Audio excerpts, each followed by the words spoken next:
Welcome back to Hashtag Sisters-in-Law with Joyce Vance, Kimberly Atkins-Storr, Barb McQuaid, and me, Jill Wine-Banks.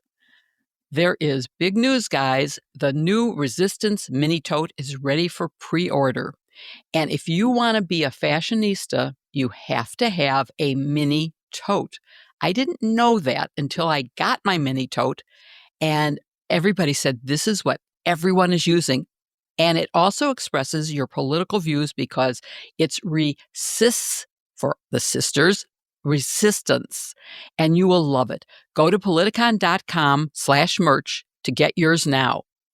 Now, let's get on to the show where we are going to be discussing a recent slew of pardons by Donald Trump, a recent attempt to stop courts from being able to issue contempt orders for violating any of their orders, and what's going on at Harvard and the lawsuits that are involving the Trump administration.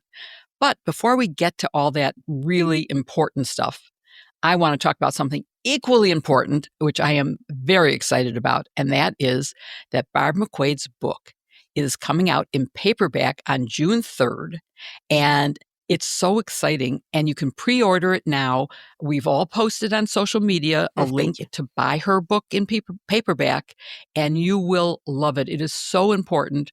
I was at a big event yesterday for the Smithsonian's new National Women's Museum, and I was telling everybody there about it, and I'm sending them the link, and they are ordering your book, Barb, so I'm pre-selling your book for you. No, thanks so much, Jill. Yeah, in fact, I'm excited. We'll put a link in the show notes to order the book if anybody doesn't have it yet. But I'll be in New York on Tuesday. In fact, I'm doing an event with Loretta Lynch, the former Attorney General of the United States, and Joyce and my former colleague. She was the U.S. Attorney in Brooklyn before she was the AG. We're going to be in conversation at NYU on Tuesday evening. So if you're in the New York area, I hope you'll come out and join us. Admission is free, but you do have to register in advance. So I'll put a link to that in the show notes as well. Okay, but wait, you're going to be with Loretta, but then you have an even more exciting date to talk about the book, don't you? I do. In fact, on June 23rd, I'm going to be a minute. Only a minute, Joyce. I'm going to be in Birmingham, Alabama with Joyce to see if people can tell us apart. And we're going to have a great book hack there at the Little Professor Bookshop in Birmingham. And I'm doing a swing all through the great state of Alabama, Birmingham on the 23rd, Montgomery on the 24th, and Mobile on the 25th. So I'm going to be Alabama through and through that week. You're going to be in 3 different countries for those trips. I can't wait. Thanks for doing it.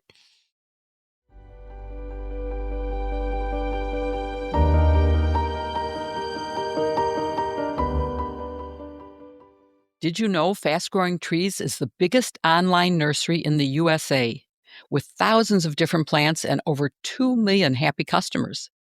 They have all the plants your yard needs, whether it's a fruit tree, a privacy tree, flowering trees, shrubs, and so much more. For me, that's hosta and green velvet boxwood. But whatever plants you're interested in, Fast Growing Trees has you covered. Fast Growing Trees makes it easy to get your dream yard. Find the perfect fit for your own climate and space. Order online and get your plants delivered directly to your door in just a few days without ever leaving home. Their Alive and Thrive guarantee ensures your plants arrive happy and healthy. Plus, get support from trained plant experts on call to help you plan your landscape, choose the right plants, and learn how to care for them. Fast Growing Trees offers 6,000 plants to provide the perfect choice for you. They've got everything from indoor plants to fruit trees, full-size privacy trees, lots more. Just follow their 14-point quality checklist, and Fast Growing Trees will help you care for each plant individually. Everything from watering routines to maintaining the correct sunlight exposure becomes easy. That means you'll be giving your plants the care they deserve the moment they ship to your home. And with so many different plants, the choice is yours. You know, the first tree that I got from Fast Growing Trees, long before they advertised on the podcast, was a Meyer lemon tree. And I have maintained that tree and added to it. I have a couple of them now over the years, but there is so much more that I'm seeing right now that I want to buy y'all. It might be a gardening summer for me. Well, it's been 3-4 weeks since I planted my lilac shrubs that I got Have from you Fast killed Growing them Trees. yet? I haven't killed them yet. I looked at them today, and they seem to be thriving despite my best efforts. They look pretty good. I'm an occasional waterer. I thought, oh man, I haven't watered those things in a while. I better get out there, but they look good. So I haven't managed to kill them just yet. But with Fast Growing Trees, you can talk to a plant expert about your soil type, landscape design, how to take care of your plants, and everything else you need. No green thumb required. I can attest to that. So don't wait. As spring goes into summer, they have the best deals for your yard with up to half off select plants and other deals. Listeners to our show get 15% off their first purchase when using the code SISTERS at checkout. That's an additional 15% off at fastgrowingtrees.com using the code SISTERS at checkout. Again, that's fastgrowingtrees.com, code SISTERS. Now is the perfect time to plant. Use Sisters to save today. The offer is valid for a limited time. Terms and conditions may apply. The link is in our show notes.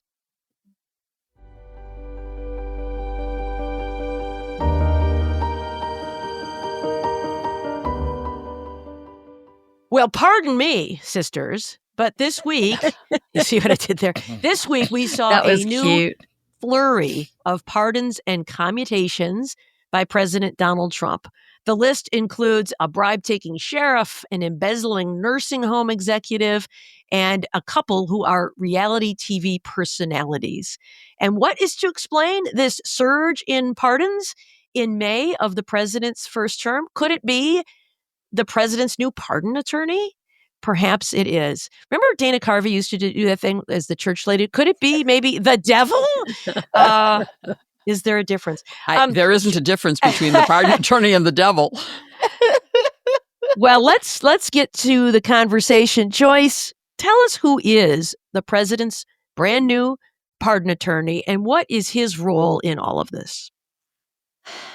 The president's brand new pardon attorney is Eagle Ed Martin, the guy even Senate Republicans were unwilling to confirm to be the U.S. attorney in the District of Columbia, and somebody who, not for nothing, has absolutely no experience with the pardon process. He is terminally unfit for this job. He's also the head of the weaponization task force, but it seems like he is more interested in weaponizing the Department of Justice than looking at problems. So the office of the pardon attorney is something that Barb and I actually both have some experience with, because while we were federal prosecutors, there was a change in the sentencing rules for people convicted of possessing and trafficking in crack cocaine.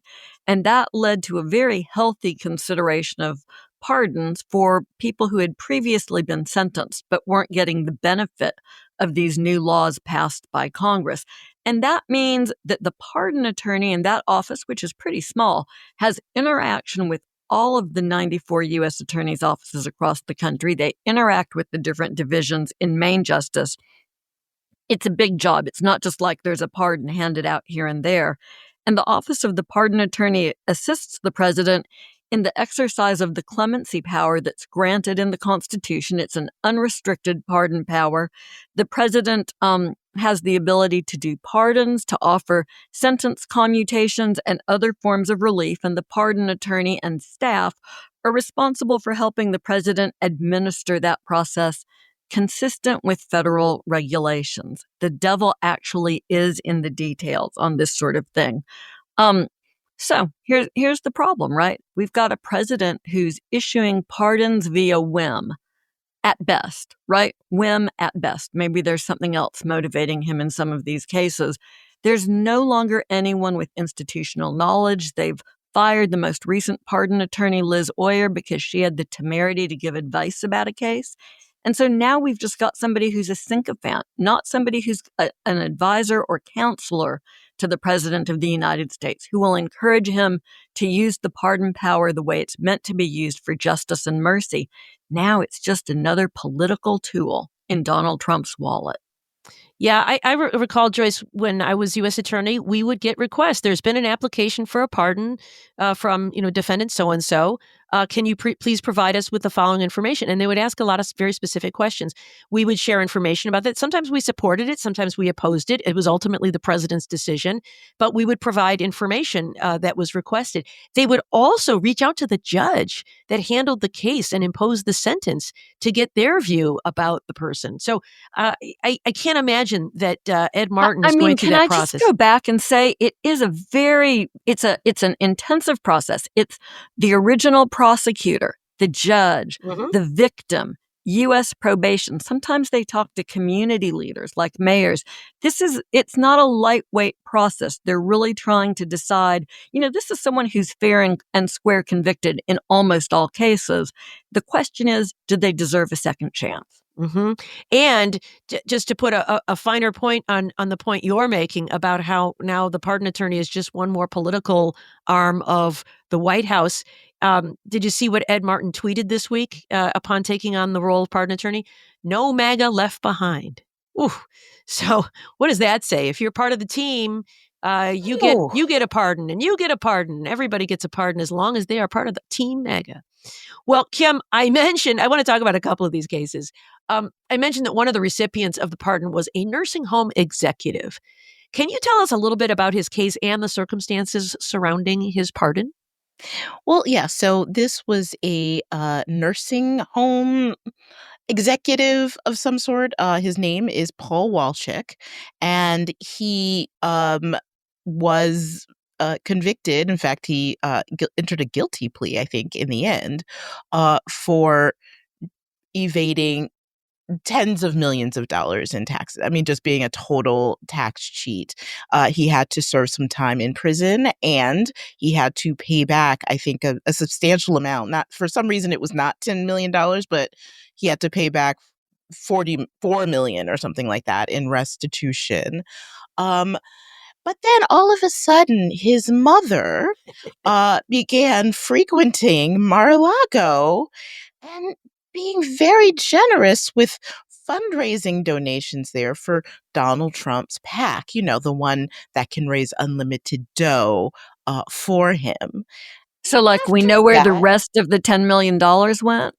Right. And so, and I think, in fact, Paul Walchik had submitted right after the election pardon requests, but there was no action on them until after this fundraiser, which took place a few weeks back. And all of a sudden now he's free. So, again, church lady, how convenient.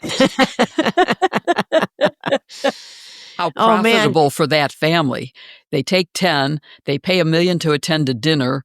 They save themselves having to make restitution. Seems like it's a very good deal for them. Well, when everything's a transaction, there's always a deal to be made, right?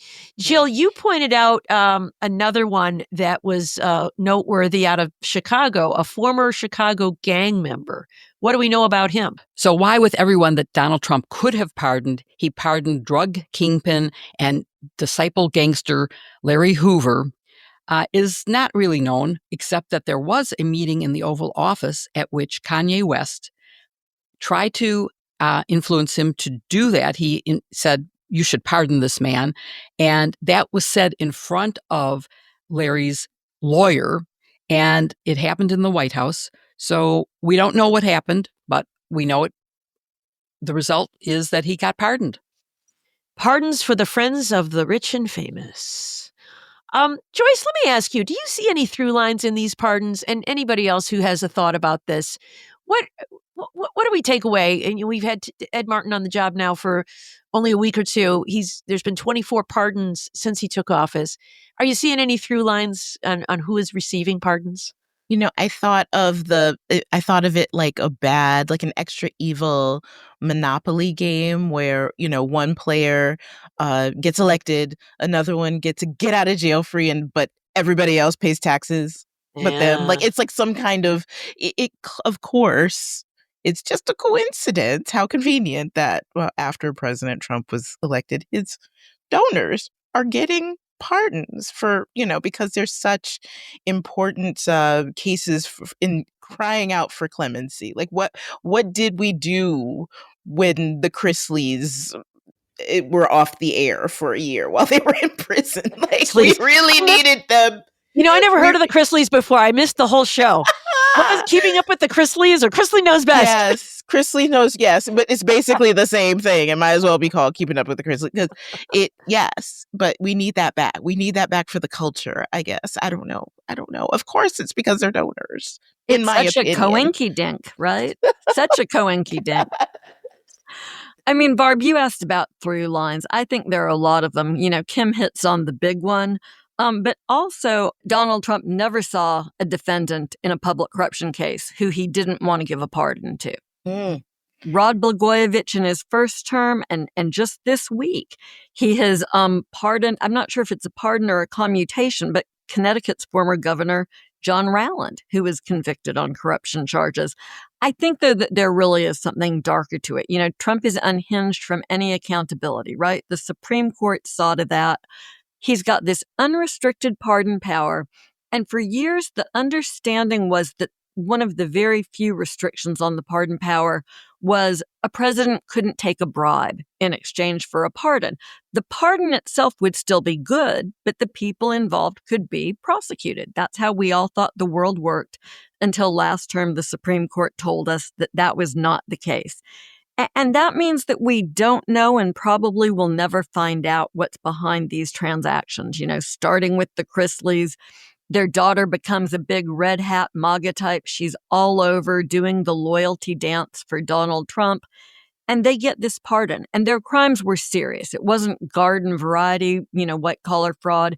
It was millions of dollars in tax fraud. They were serving serious sentences in excess of 10 years. I think in some ways it's about loyalty. The January 6th defendants, Donald Trump is cementing people's loyalty to him using pardons. That should be offensive to everyone who believes in law and order. And one of the most offensive ones is this sheriff in Southwest Virginia. All of his co-defendants they're being sentenced or have been sentenced, going to prison for their crimes. He gets a break because political connections and someone whispered in the president's ear. So the question I think we have to ask, right, is what comes next? The New York Times is already reporting that there's a White House team in place that's focusing on what they characterized as clemency grants that underscore the president's own grievances. and it's just nuts. I mean, I can't believe we're actually talking about this like normal people, and that every Republican in the Senate has not just stood up and said, no, you can't do this or we will impeach you. But of course, that's not the world that we live in. Yeah, I think, I see a couple through lines, including the ones that you've mentioned. So as Kim said, the naked, if you give me a big donation, you'll get a reward. That there's certainly that appearance. And then Joyce, this comment about normalizing corruption, I think that's a big part of it too, that bribery and fraud and tax cheating and those kinds of things, those people get pardons because those aren't real crimes. And so, well, it's just white collar crime. Yeah, nothing to look everybody at. does it. Yeah. It's also projection. It's not violent. What was he convicted for? Right. When he does it, it seems less serious because all these people have gotten pardons. I mean, violent crime. But I think it's projection. He now sees any prosecution of some corporate type for tax fraud or corruption or all the things that he's been charged with as inherently a political wrong. So they must be free. I think in his head. Well, DOJ does not do that anymore. That's Pam Bondi's day one memos, right? I mean, we're not doing no more corruption. We're only focus on real crime. He sees that he actually, while to us, the idea that the clemency power should be used to give folks like this a break on their sentences, really that they should be the last people getting it. I think in his mind, he does see them as oppressed, as politically targeted, and that he is doing some sort of, righteous thing in his own mind based on who he is. So I think you're giving him too much credit. Yeah. Well, I think one of the things, a game. I think one of the things we've seen is in many of these pardons, he says things like they were, persecuted by the corrupt Biden DOJ. And then some of the people in their gratitude to Donald Trump have said that. Like, I was a victim of Biden's corrupt DOJ, and I'm I grateful think he to believes President it. Trump. I think he believes it. Yeah, who knows what that man believes? It's really hard to get in his head. But it's certainly part of the pattern. Well, Kim, what do you think about the consequences of these kinds of pardons? What could it have for the criminal justice system? I hope it's not too devastating, and I only say that because I think the clemency power has a long way to go to reach already had a long way to go to reach its full potential, which is supposed to be giving people a second chance after they've paid their dues, which is supposed to be to reward repentance, and also certainly in the worst of cases to correct an injustice. And I don't think that is at all at play here. But the problem was it really wasn't working to that end anyway. And so I'm not sure. In a perfect world, I'd be saying, well, it just diminishes this really important power. But just given the mess of reentry programs or lack thereof, and the racial inequities, and it wasn't working anyway. So I don't think that it will do any damage to it. It's already pretty bad. Can I piggyback on that? Because I think Kim is pointing to something really important. I expected to spend, the first 5-10 years after I left the Justice Department working on criminal justice reform, because we have a long way to go in our criminal justice system. It is in many ways badly broken, unfair, doesn't serve the purpose of rehabilitating people and making our communities safer like it could. And I mean, we know what the tools look like that would make it better. It's a matter of developing political will to put them in place. The pardon power is part of that.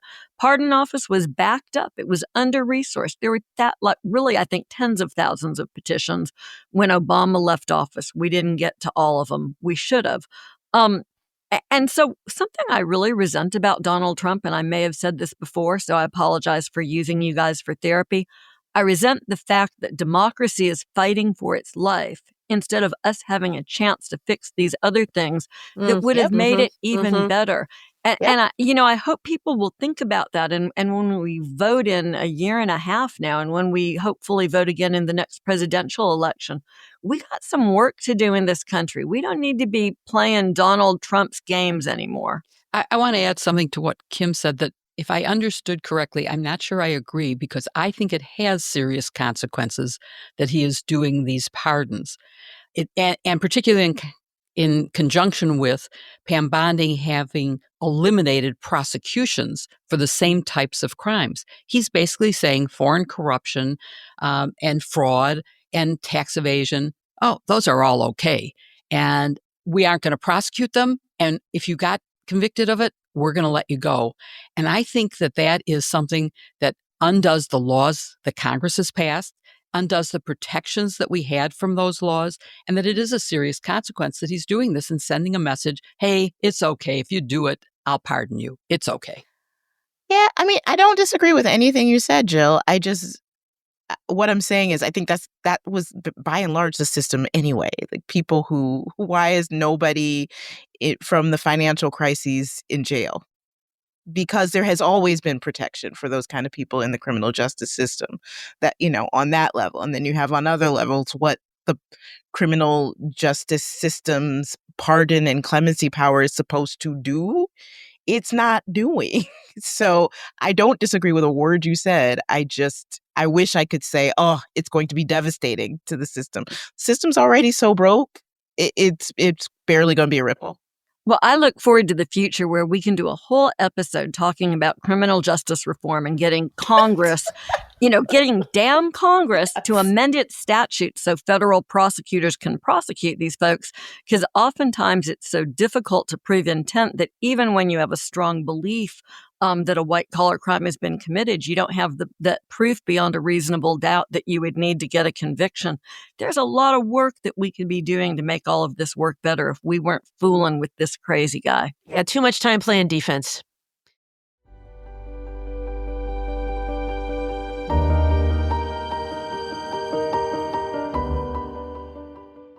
I didn't realize that the cat food most people rely on has questionable ingredients. What is up with that? That's why we are so glad this podcast is sponsored by Smalls. Smalls cat food protein-packed recipes are made with preservative-free ingredients you'd find in your fridge, and it's delivered right to your door. That's why Cats.com named Smalls their best overall cat food. And right now, you can get 35% off, plus an additional 50% off your first order.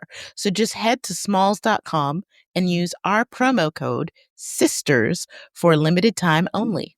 Have we become a stereotype by advertising for cat food? Just wondering. Absolutely. Us and Taylor Swift. Yeah, cat ladies. Well, Smalls was started back in 2017 by a couple of guys home cooking cat food in small batches for their friends. A few short years later, they've served millions of meals to cats across the USA. Plus, Smalls works with the Humane World for Animals, donating more than $1 million worth of food through them to help cats. They even give you a chance to donate at checkout, whether you donate $5 for flea and tick medications or $7 for vaccines. But don't just listen to us. Smalls customer Jennifer M. said, after every feeding, he gets this burst of energy and starts running around the house. And his fur is softer and more vibrant with higher contrast. Honestly, I wouldn't recommend anything else. So look, I have another review for you. Bob and I have 4 cats. Our cats love this stuff. They gobble it right up. And I'm going to overshare a little bit and confess to the fact I've got a freezer in our basement that doesn't store food. It stores my yarn because yarn is vulnerable to moths, and so putting it in the freezer makes it safe. I don't let anybody put anything in my yarn freezer, but I have cleared out an entire shelf that I've got stuff for our dogs and our cats on. And I sort of laid in a stock of Smalls because we go through it at a pretty good clip. And I have a very demanding 18-year-old Maine Coon cat who got super pissed off at me about 4 weeks ago when we ran out. And it was clear to me he did not want the kibble. He wanted the good stuff. So now, what is this? I mean, it's really good. Harry, bless his heart, So that's way too much. But I say that because I want y'all to understand just how great this stuff is. And you can even add other cat favorites like amazing treats and snacks to your Smalls order for a total feline feast. What are you waiting for? Give your cats the food they deserve for a limited time only because you are a Sisters-in-Law, a hashtag Sisters-in-Law listener. You can get 35% off Smalls plus an additional 50% off. That's really incredible. Your first order by using our code SISTERS. That's an additional 50% off when you head to smalls.com and use promo code SISTERS. Again, that's promo code SISTERS for an additional 50% off your first order, plus free shipping at smalls.com. And of course, the link is in our show notes.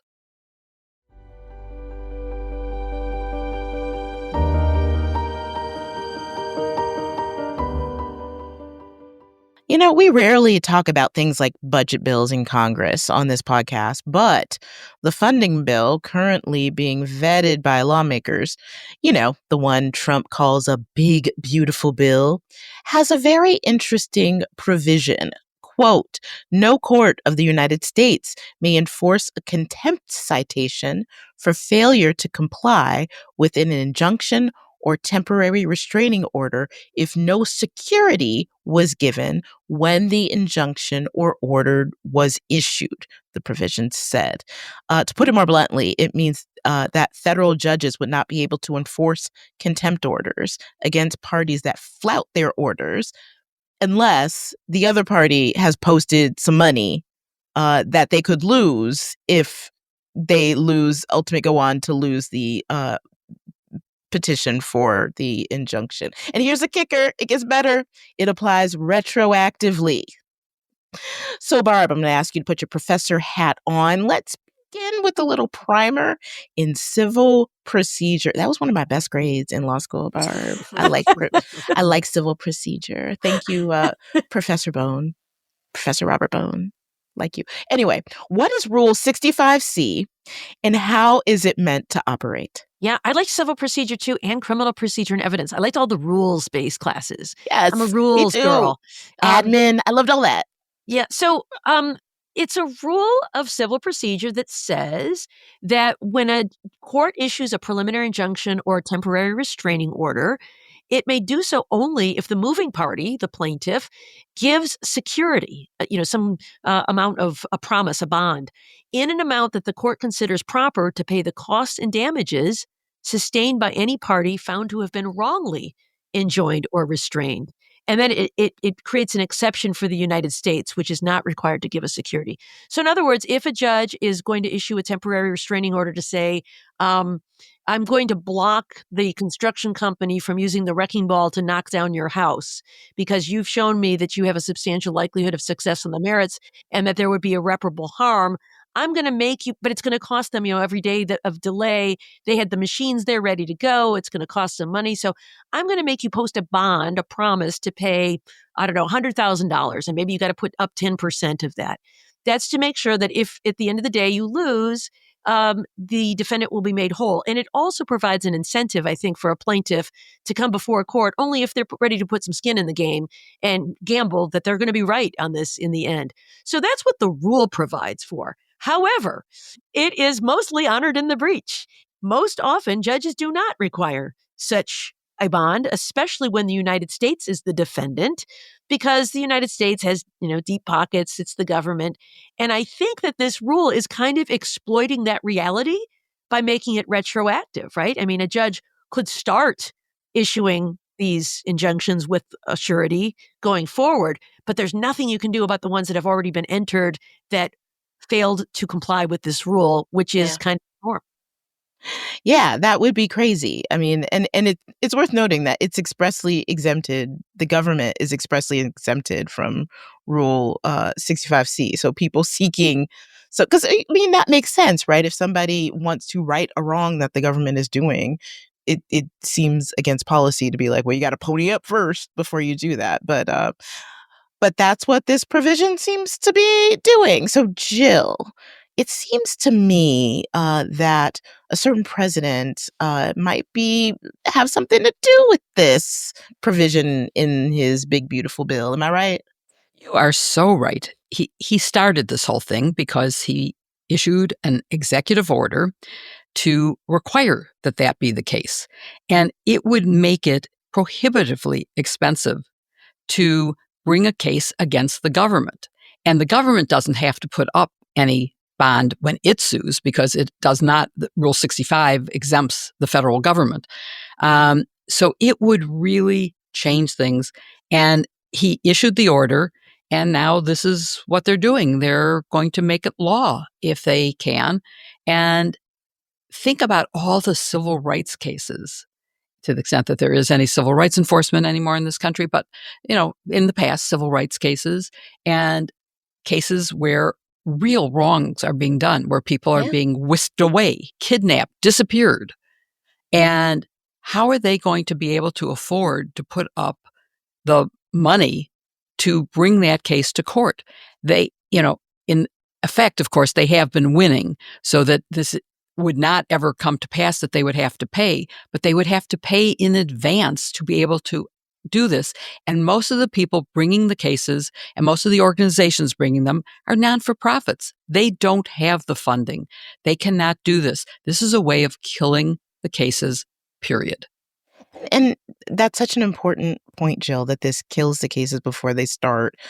I personally, I don't know by the language of the provision, but would it apply to like states, like state attorneys general? Would they have to pony up money because they do a lot of litigation? Yes. Certainly a lot of the litigation is done through nonprofit organizations who they know cannot afford to do this. But don't forget, where we're talking about these big cases where injunctions are sought. Injunctions are also sought in the government by individuals who have had their civil rights violated as well.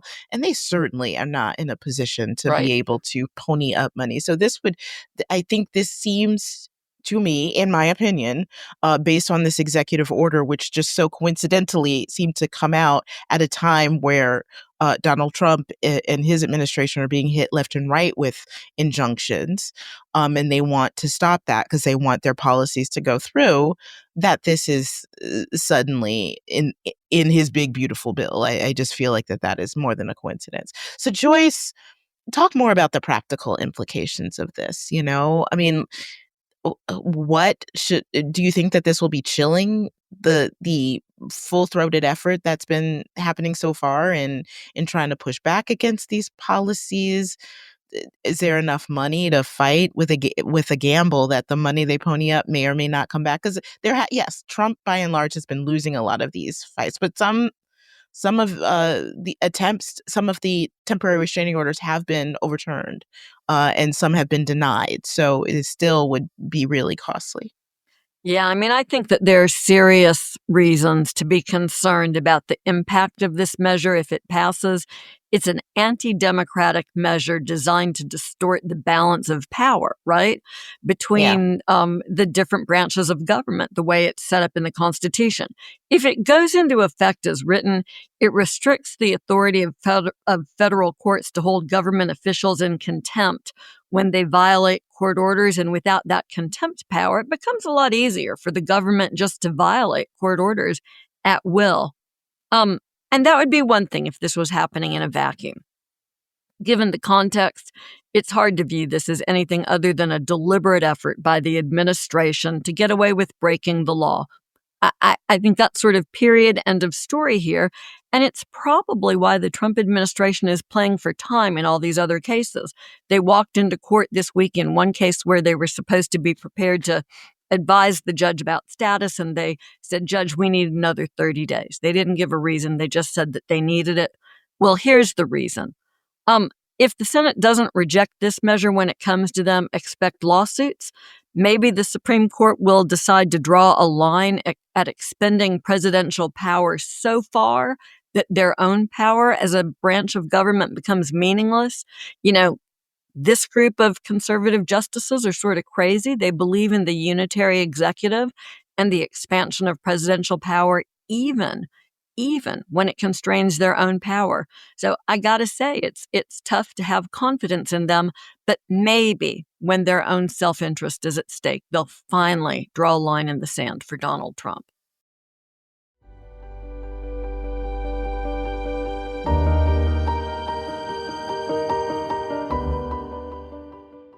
This episode of #Sisters-in-Law is brought to you by fresh, delicious smelling and tasting croissants.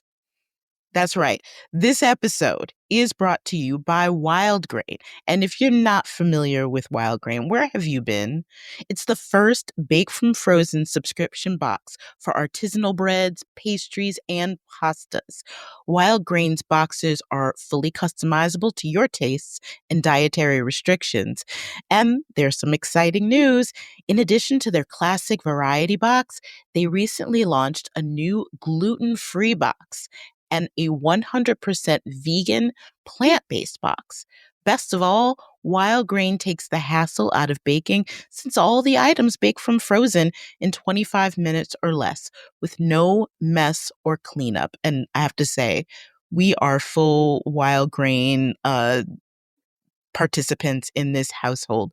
The food is really, really good. And what's great about it being baked from frozen is if, friends pop over or, you want to do something easy for dinner, they're a great crowd pleaser, So I just can't say enough about it. Kim, when you said there's new stuff, have you tried the butter, which is my favorite of all? And I want to eat that butter every day. French butter, fantastic. So and I'm eating it with a spoon right now. Have you tried their pasta sauce, guys? They also now have a frozen pasta sauce that's really good. I tried their marinara. Very, very good because I love their pasta. The pasta is just, you can't go back to the boxed, dried stuff after you've tried their pasta. No way. And it's amazing how fast Wild Grain goes from the box to our table. My husband and I enjoy many of the breads, pastas, and pastries, plus the butter and the pastries, the pasta sauces. And so do my guests. They are impressed and surprised when I say it's baked from frozen, not homemade. And they often end up subscribing for Wild Grain themselves because they've loved it so much.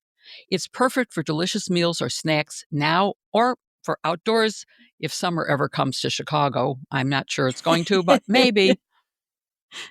So I'm the sister who likes to bake. I do a lot of our baking, but I am a convert to wild grain. It is absolutely fabulous. And I've been writing on deadline the last couple of weeks. Our youngest son has taken over dinner making responsibilities. He's home from college. Turns out he's a great cook. He learned how to cook in college, but he's not a baker.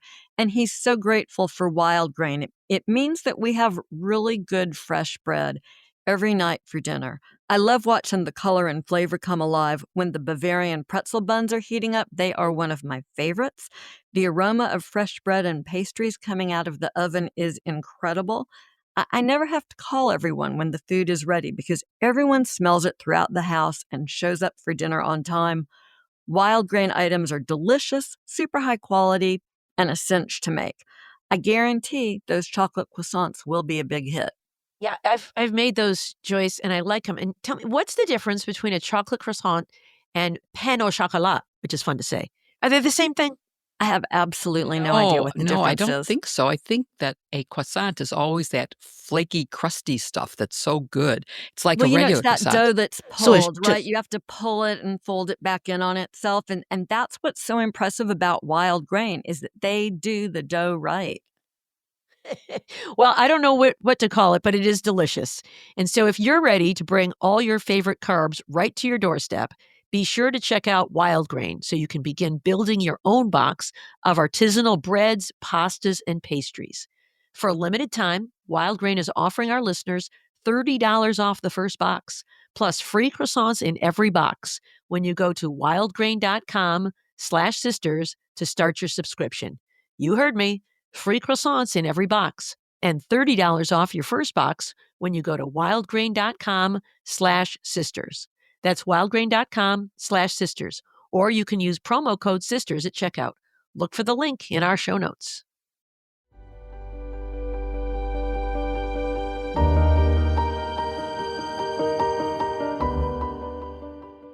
Veritas, y'all. Only Donald Trump could do something that would convince Yale and Princeton alums to donate to Harvard, of all places. But I'm hearing a little bit of gossip that that's what's going on. Donald Trump has declared war on academia, and some schools, here's looking at you, Columbia, have caved in hopes of saving their endowments. But Harvard hasn't. They were, in fact, the first university to sue the administration, and they now have at least 2 lawsuits pending against the Trump administration. The second of those cases, they were in court on it on Thursday, and it was this amazing split screen where their students were graduating and applauding their president, who's become extremely popular in the wake of how he's handled this, at the same time that the school was in court. Kim, can you talk about that case? I think about that as the second case. It was the second lawsuit that the university filed. Can you talk about where it stands and how it's impacting Harvard's student body? Yeah, so this action by the Department of Homeland Security, announced by Secretary Kristi Noem, revoked the certification that Harvard needs in order to accept international students in the program. It's called the SEVP, the Student Educational Visa Program, I believe is what it stands for. But a U.S. district judge said, oh, not so fast, and blocked that from going into effect, granting a preliminary injunction that will continue to allow international students and faculty too. It also impacts them to be able to come here. And the lawsuit there is basically based on 2 things. One question is the government just revoking this student loan program for the right reasons? Is it under the law? Does the government have any basis to revoke Harvard's participation in the program? And whether, if they give a reason, that reason is pretextual. So that is what the courts will be deciding. I personally think that this is a pretty strong challenge given the first lawsuit that we're talking about, which I think bears heavily on the issue of pretext. Yeah, I mean, it's so interesting, right? Something that fascinates me about the Trump administration, not in a good way, is the fact that when under the Administrative Procedure Act, they could get away with doing things that they want to do if they did it the right way. Back to you Yeah. and Barb talking earlier about how much you guys are process geeks. They could actually do some of this stuff, but you have to jump through a bunch of hoops under the Administrative Procedure Act. They didn't do that here. And that really killed them. They were forced to send a letter to the Harvard plaintiffs just, I think, a couple of hours before they went into court, sort of conceding that.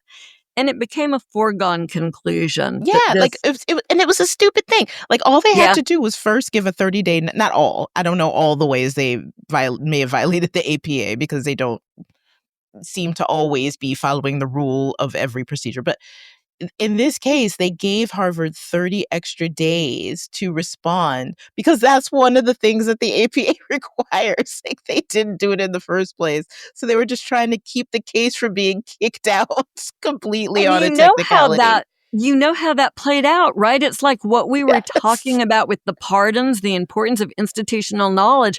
Somebody went in and had to tell the Attorney General, Pam Bondi, hey, we screwed up. We are going to lose if we don't do this. This is the gang that couldn't shoot straight. And if it wasn't so Right. serious, it would be funny. The horrible thing, though, is that it impacts students. It impacts the lives of real does. people in just Yes. an unconscionable way. I mean, the cruelty is the point, as it so often is with these folks. Okay, that's lawsuit number 2. Barb, lawsuit number 1, it's the earlier case that relates back to Trump's early anti-DEI pronouncements. Can you talk about the specifics of that one and how would it change the face of academia if Trump were to win? Yeah, so this was the case where the Trump administration froze funding from Harvard that is used for its medical research, scientific research. And Harvard filed a lawsuit alleging that that was a violation of their First Amendment rights of free speech because of academic freedom, of free association, of the right to petition the government, also of its due process right under the Fifth Amendment, that they just did this arbitrarily without giving them any opportunity to work it out, and that it was, this is my favorite, ultra vires. That's a Latin term that means beyond the power. Like the president just can't do this. You can't just take this away. And the reasons that were given is they wanted to audit the viewpoints of people on campus at Harvard and suggested that its DEI programs were illegal, that they objected to its hiring, its admissions, and its teaching methods. And all of these things, of course, are protected by academic freedom. It's what makes Harvard Harvard. It's what makes universities great. The ability to attract some of the best and brightest in the world and let them explore ideas.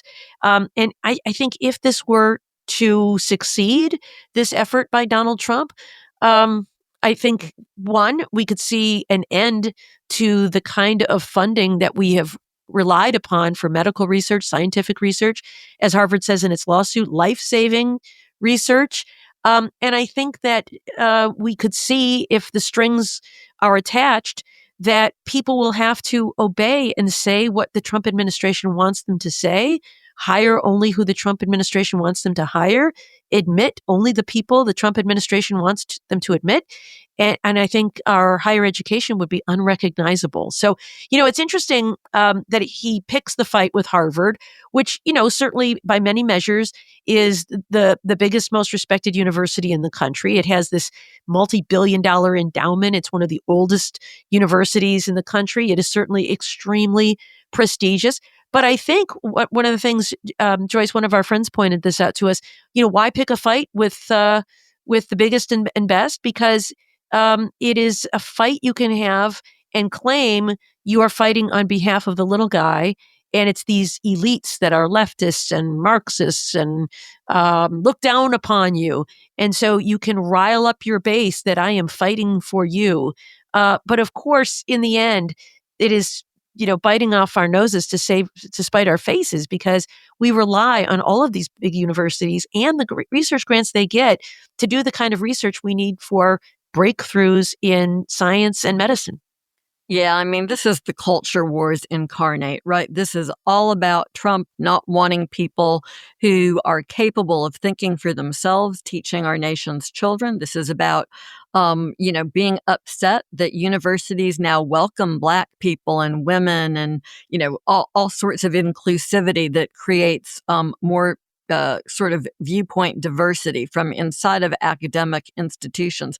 Something that I love about teaching is, I certainly teach at a law school where there are a lot of different people with a lot of different views teaching fascinating classes.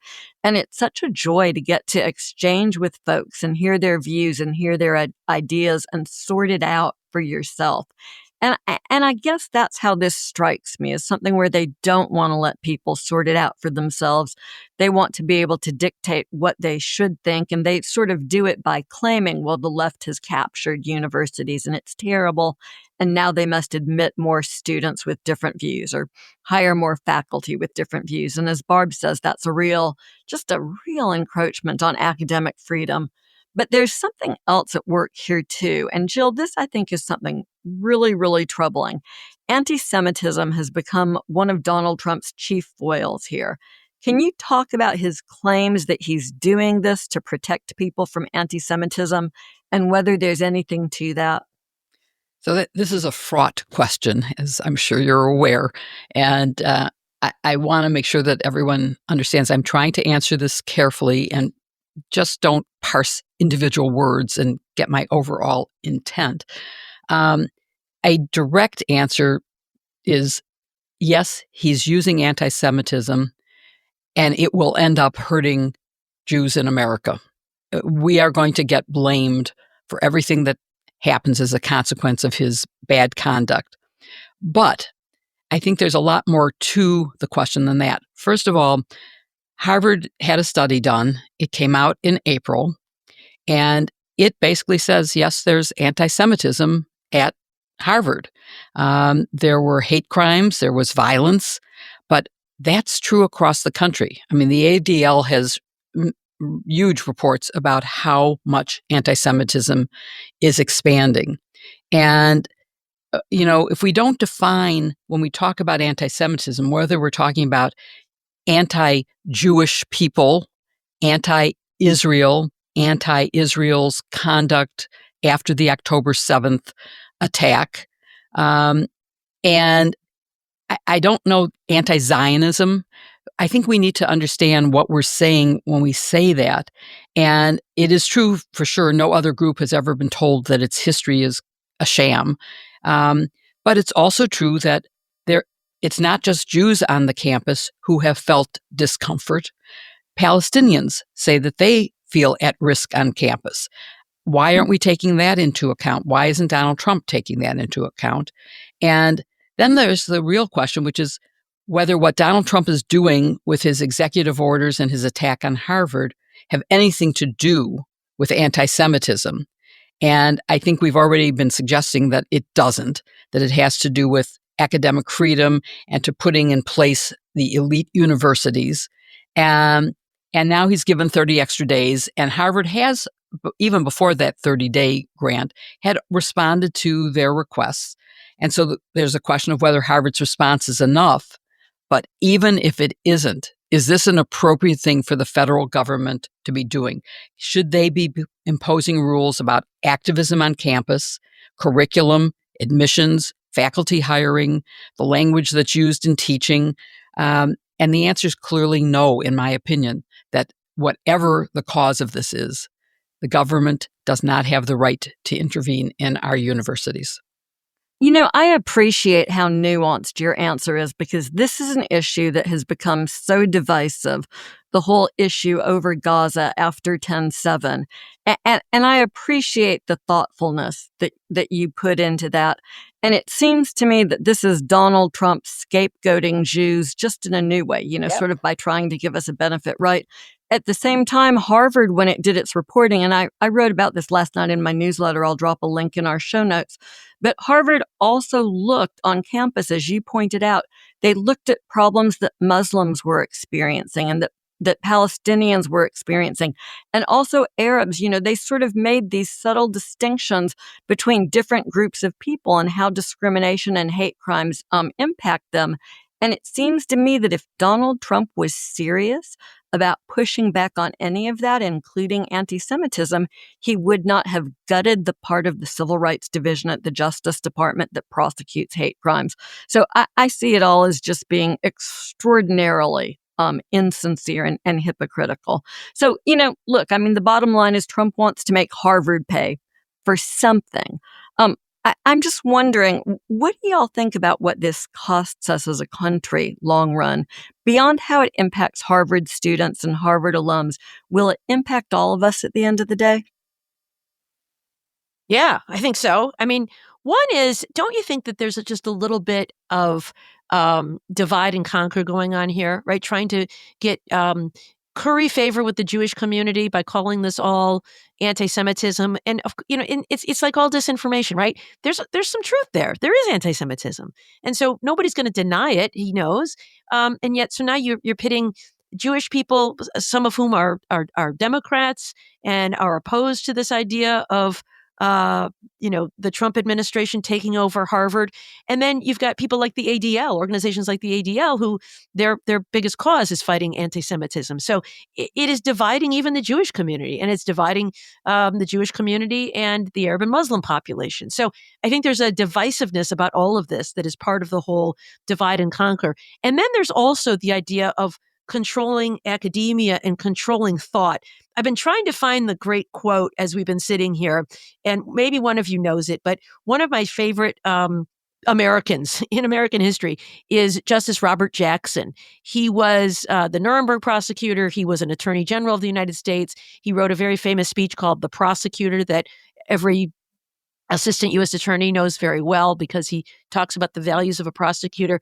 But he also was a Supreme Court justice. And I have found that quote.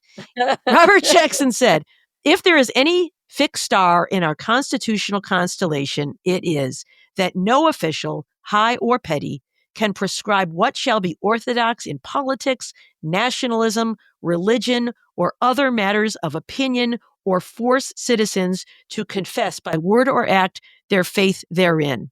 It's the idea that we all have the freedom to think what we want to think, to say what we want to say, and that includes our universities. And if the president and the administration get to control who they hire, who they admit, what they teach, then we have violated that fixed North Star in our constitutional constellation. So, Barb, do you think that applies to the federal government hiring? Because you've probably seen that Vought has issued new rules for hiring that require writing essays about your beliefs. And it applies to the SES as well as to just low-level civil servants. It's really repulsive. I have. In fact, we should put a link to that list in our show notes. Yes. If you want a job with the federal government, you have to say, which is your favorite of Donald Trump's executive orders, and how will you work to fulfill it, as well as some other essay questions you will be asked. This has been a week where we could have had 12 different topics for the podcast. There's so much that's been going on, but I think you're right about these larger constitutional implications. I worry about the practical implications of these grants being cut. These are researchers at Harvard who were doing cutting-edge work on childhood cancers and Alzheimer's and all sorts of diseases, and that work is out the window. And y'all know, like we do, you can't just jumpstart that stuff off. You can't cut it off and then turn it back on and continue to go on your merry way. And we are going to lose, I think, a decade of scientists and a decade of science. And I don't think any of us will be better off as a result of it. You are right, Joyce. But in addition, it's going to hurt the campus culture. The international students bring a value, not just their intellect and their work and the work that they would do if they stayed and graduated and contributed by using their academic learning, but just in enriching the lives of American students. It's really bad in so many ways beyond what we're talking about.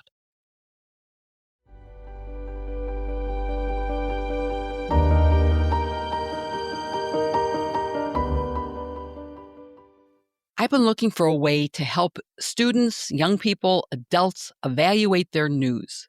Many no longer trust the media, except, of course, for us, because of the fragmented environment and conflicting info they see on the news. And news is meant to inform us, but how do we know what is real and what's fake?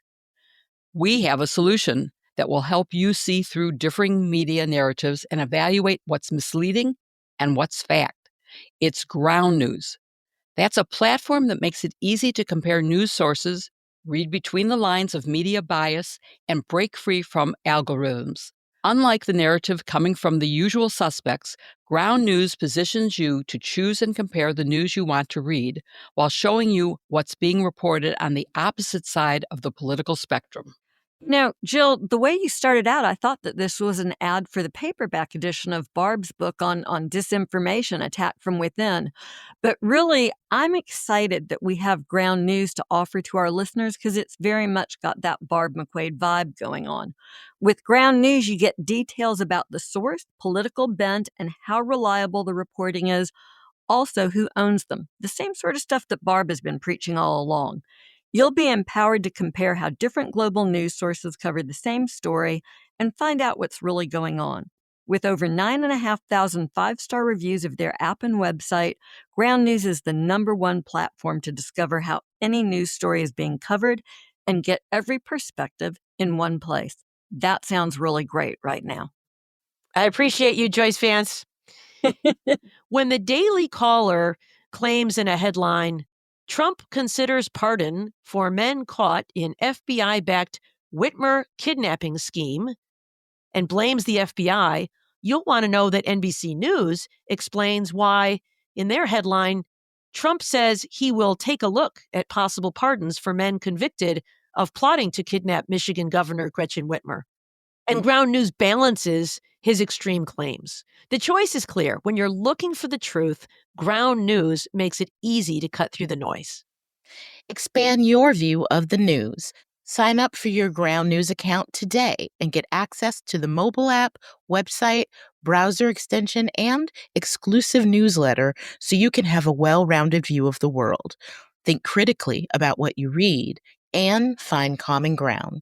Go to groundnews.com/sisters today to get 40% off the Ground News Vantage plan and get access to all their news analysis features.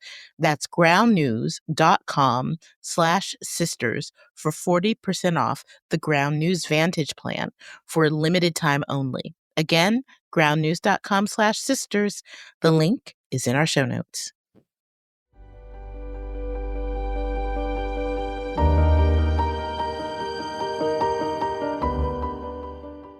As you all know, it's now time for our favorite part of the show, and that's answering your questions. We love the thought you put into them and how you provoke us to think about things we didn't always think about. If you have a question for us, please email us at sistersinlaw@politicon.com or tag any of us on social media using hashtag sistersinlaw. And that means that if we don't answer your questions on the show, we may answer them in our feeds throughout the week. So go there to check us out and see if we answer your questions. And we had some really, really good questions. Very hard to pick the ones that we would answer on the show. But first, I'm going to go to Joyce. A question from Professor Judy. Seemed appropriate to go to you. Since Tommy Tuberville is running for Alabama governor, is it possible to flip his current Senate seat blue? He was a bad football coach and a worse senator. That's not my comment. That's from Professor Judy.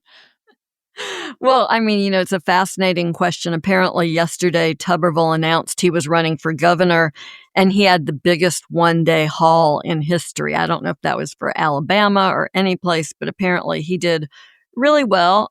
Already announced for his Senate seat is our Republican Attorney General, Steve Marshall. There will be other Republicans who will run for that seat. And look, frankly, based on the numbers in Alabama, it's a heavy lift for a Democrat to win right now. Democrats don't hold any statewide office in Alabama.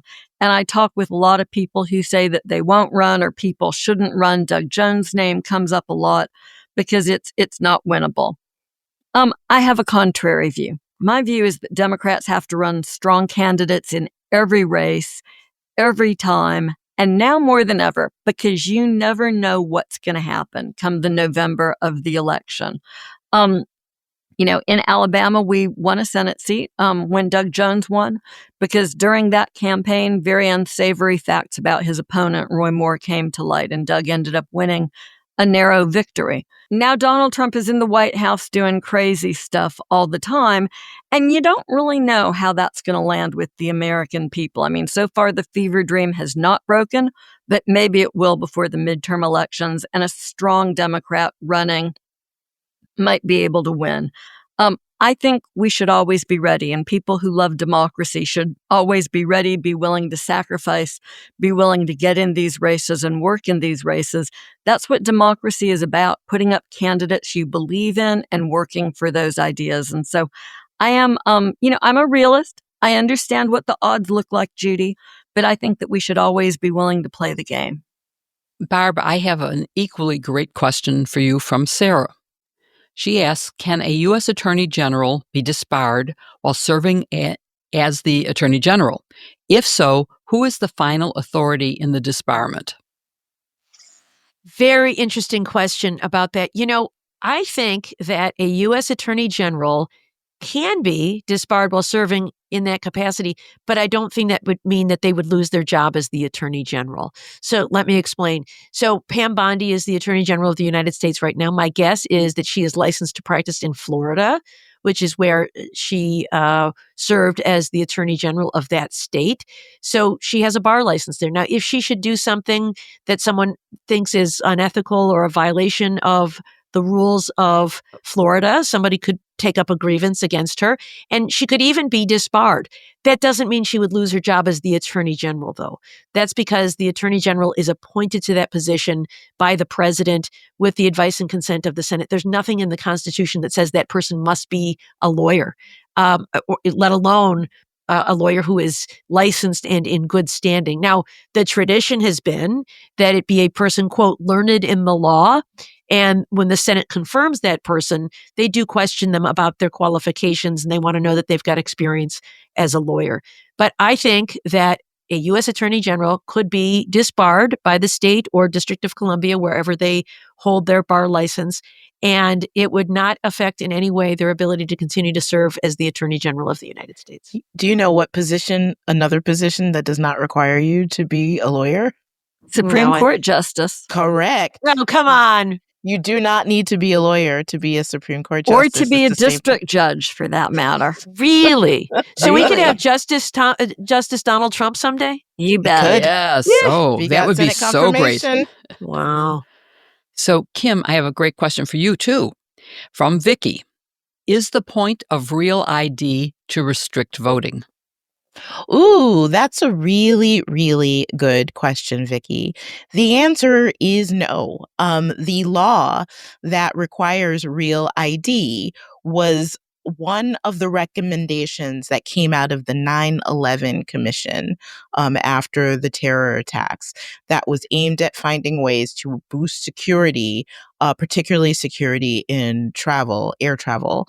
And it was a way to encourage fraud, require states to issue licenses that had a higher level of security checkpoints. And so now, 20 years later, it's gone into effect based after a lot of stops and starts and delays. But that was the purpose behind it. It is important for everyone to know that there is not a requirement to have Real ID to vote in a federal election, not in any of the 50 states of these United States of America. So don't allow anyone to tell you that you need real ID to vote. You do not. You have to do whatever your state's regulations are, but none of them requires real ID.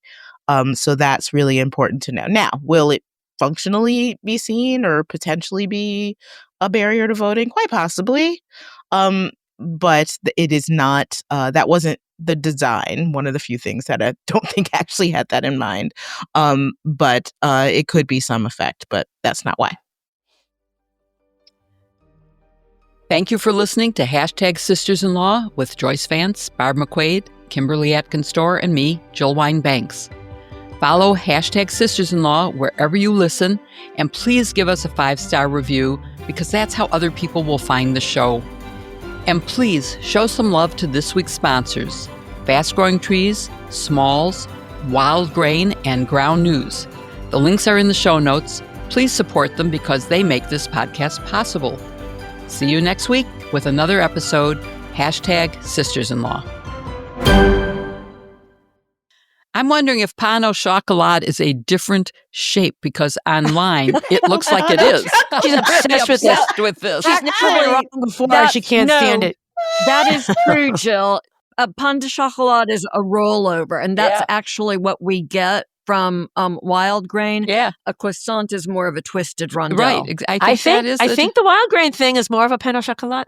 Yeah, I think it is. Yeah, Don't you? I think that's right. I'm going with you, Barb.